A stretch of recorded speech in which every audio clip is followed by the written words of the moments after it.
एक व्यक्ति द्वारा ही ये घटना कारित की गई है। इनके घर के पास गई थी, इनसे पूछा तो इन्होंने दोनों बच्चियों को ये बताया कि घर में गोईठा नहीं है, खेत में है आगे। इस तरह से बहला फुसला के उसको लेकर गए। पहले जो है गाँव के बाग बगल में ही कोई एक बाग टाइप है, वहाँ लेकर गए। इन्होंने जो है 3-4 महीने पहले गोद में उठा के ले जाते हुए देखा था, जिसमें एक 72 साल की महिला को वो अपने घर के दलान में सोई हुई थी, वहाँ से घर से खींच के जो है उसको बगल के बाग में ले जाके उसके साथ भी इनके द्वारा रेप किया गया था। बिहार का एक बड़ा दरिंदा बिहार पुलिस के हत्थे चढ़ा है। देखिए, राजधानी पटना से सटे फुलवारी शरीफ इलाके में दो बच्चियों के साथ गंदा काम कर फरार होने वाला एक दरिंदा, जिसकी तलाश पटना पुलिस को थी, खूब किरकिरी हुई। लॉ एंड ऑर्डर पर सवाल खड़े होने लगे। फुलवारी शरीफ में दलित बच्चियों के साथ रेप करने वाला एक बड़ा दरिंदा बिहार पुलिस के हत्थे चढ़ा है। पटना पुलिस ने उस दरिंदे को धर दबोचा है। देखिए, आप अवगत होंगे कि पिछले दिनों जिस तरीके से गोईठा लाने गई बच्चियों के साथ गंदा काम उस व्यक्ति ने किया, जिसकी तलाश पटना पुलिस को लंबे समय से थी। पटना पुलिस पर सवाल भी खड़े होने लगे थे। अब पटना के एसएसपी एक्शन में नजर आते हैं और कुछ ही दिनों के भीतर उस दरिंदे को धर दबोचते हैं। उस बच्ची के घर के बगल में रहने वाला व्यक्ति ही जो है दरिंदा निकला। और देखिए, पटना पुलिस के संदेह के नजर में कई व्यक्ति मौजूद थे, मगर उन व्यक्तियों के बाद जो है पटना पुलिस ने असली दरिंदे को धर दबोचा है। और पटना पुलिस के सामने, पटना के एसएसपी राजीव मिश्रा के सामने उस व्यक्ति ने कई चौंकाने वाले खुलासे भी कर दिए हैं। पटना के एसएसपी राजीव मिश्रा इस मामले का उद्भेदन कर रहे हैं और बड़े खुलासे कर रहे हैं। कितनी दरिंदगी अब तक उस व्यक्ति ने कर दी है, हद पार कर दी है। क्या कुछ कह रहे हैं राजीव मिश्रा, जरा सुनिए। देखिए, 8 तारीख को फुलवारी शरीफ थाना अंतर्गत 2 छोटी बच्चियों का अपहरण हो गया था और बाद में 9 तारीख को सुबह जो है उनका उसमें से एक बच्ची घायल अवस्था में और दूसरी बच्ची मृत अवस्था में मिली थी। इस संबंध में फुलवारी शरीफ में एफआईआर अंकित करके एएसपी फुलवारी के नेतृत्व में एक टीम का गठन किया गया था, जिसमें आईपीएस प्रोफेसर दीक्षा और DSP Annu, DSP professor Chinki, इसके अलावा टेक्निकल सेल के इंस्पेक्टर दीपक, एसएचओ नौबतपुर, एसएचओ महिला थाना, एसएचओ बेऊर और कई ऑफिसर्स लगाए गए थे। उसके बाद जो है हम लोगों ने कई वैज्ञानिक तरीके से और जो हमारा ट्रेडिशनल तरीका है इन्वेस्टिगेशन का, लोकल लेवल पर जाके मल्टीपल टीम्स बना के हम लोगों ने वहाँ की स्थानीय जो छोटी बच्चियाँ थी, जो महिलाएं थी, उन लोगों से बात की और उसके बाद जो है जो इन्फॉर्मेशन मिली थी उसके आधार पर, संदेह के आधार पर हम लोगों ने 2-3 लोगों को जो है पूछताछ के लिए ले आए थे।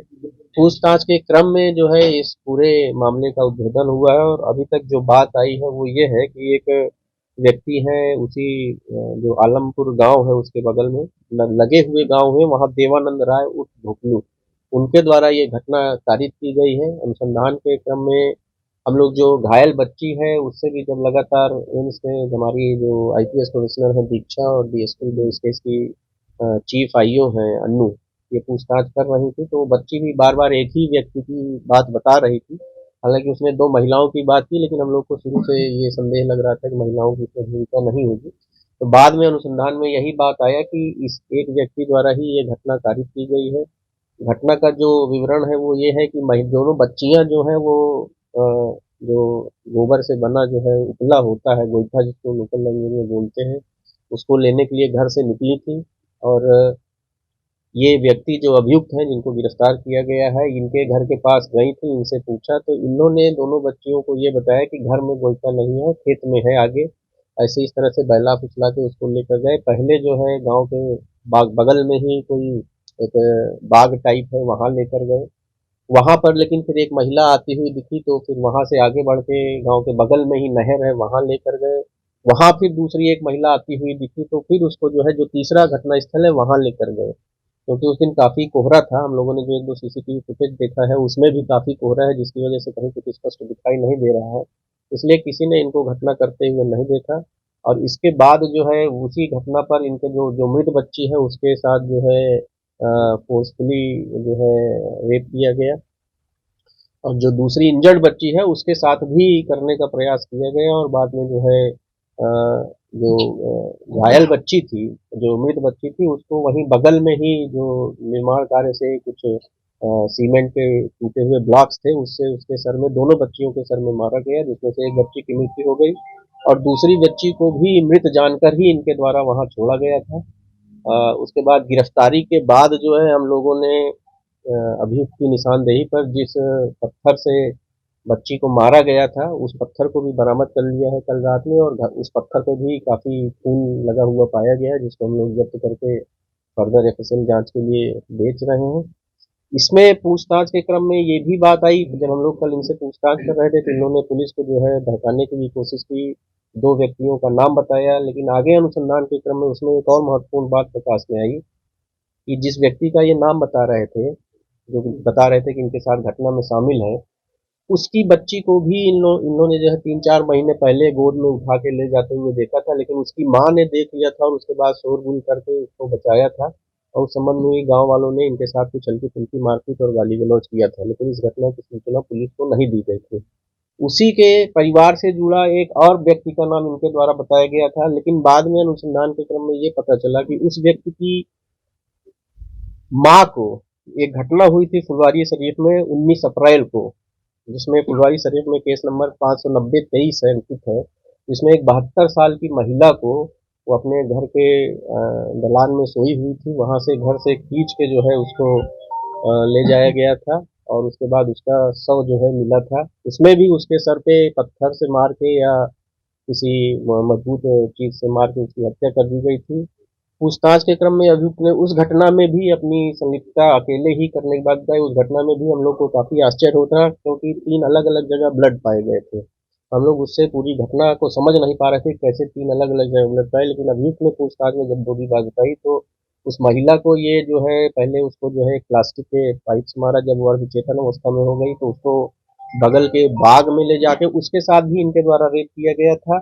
लेकिन हालांकि पोस्टमार्टम रिपोर्ट में इस बात की कोई उल्लेख नहीं है, इसकी पुष्टि नहीं हो पाई है, लेकिन पूछताछ के क्रम में इन्होंने इस चीज को एक्सेप्ट किया और फिर पुनः जो है उसको ला के वापस अपनी जगह रखने का प्रयास किया गया था खींच के, इसीलिए वो 3 जगह ब्लड मिला था। और जो हम लोग पोस्टमार्टम रिपोर्ट देख रहे हैं तो उस पोस्टमार्टम रिपोर्ट में भी महिला के जो पिछला शरीर का हिस्सा है उसमें काफी जगह इस तरह के इंजरीज पाए गए हैं, जो इस बात की पुष्टि करते हैं कि उसको काफी जो है जमीन से पीठ के बल खींचा गया था।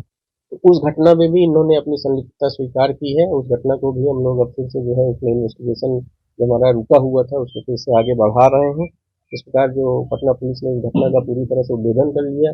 जो पीड़ित बच्ची है उसका भी स्टेटमेंट हम लोगों ने लिया, पूरी तरह से स्वस्थ हो जाएगी तो फिर इसके स्टेटमेंट लेकर 164 का स्टेटमेंट कराया जाएगा। और आगे जो अनुसंधान है, जो सबसे महत्वपूर्ण बात है इस केस में, कि पूरा इस केस का जो इन्वेस्टिगेशन हुआ है वो, इसमें जो एविडेंस हम लोग कलेक्ट किए अभी तक घटना स्थल से और एम्स से जो हमको डॉक्टर्स ने दिया है, तो हम लोग इस बात के लिए पूरी तरह से विश्वस्त। तो आपने सुना, पटना फुलवारी शरीफ में हुए दरिंदगी की वारदात को पटना पुलिस ने सुलझाया है। उस व्यक्ति की गिरफ्तारी पटना पुलिस ने कर दी है। आगे आने वाले दिनों में जो है, देखिए जिस तरीके से यह वारदात हुई थी और कई बातें सामने आई। पटना पुलिस के सामने उस व्यक्ति ने कहा है कि वृद्ध महिला के साथ भी उसने जो है इस तरीके की वारदात की, और जिस बच्ची की हत्या हुई, जिस बच्ची की बहन को उसने घायल किया, उसके साथ पहले भी वो गंदा काम करने की फिराक में था, और उसने जो है पहले भी वो काम को अंजाम देने के लिए जो है वो प्रयास किया था, मगर जिसके बाद कुछ लोगों को पता चला, जिसके बाद जो है वो उस कांड को नहीं कर पाया। मगर अब हद पार हो गई और उसने जो है गंदा काम कर पूरे बिहार को लज्जित कर दिया। मगर बिहार पुलिस एक्शन में नजर आती है और उसको धर दबोचती है। पटना के एसएसपी राजीव मिश्रा ने बड़े खुलासे किए हैं, आपने भी सुना है। हमारे चैनल को सब्सक्राइब कर ले, साथ ही साथ हमारे फेसबुक पेज को फॉलो करना, वीडियो को लाइक शेयर करना बिल्कुल भी ना भूले। धन्यवाद।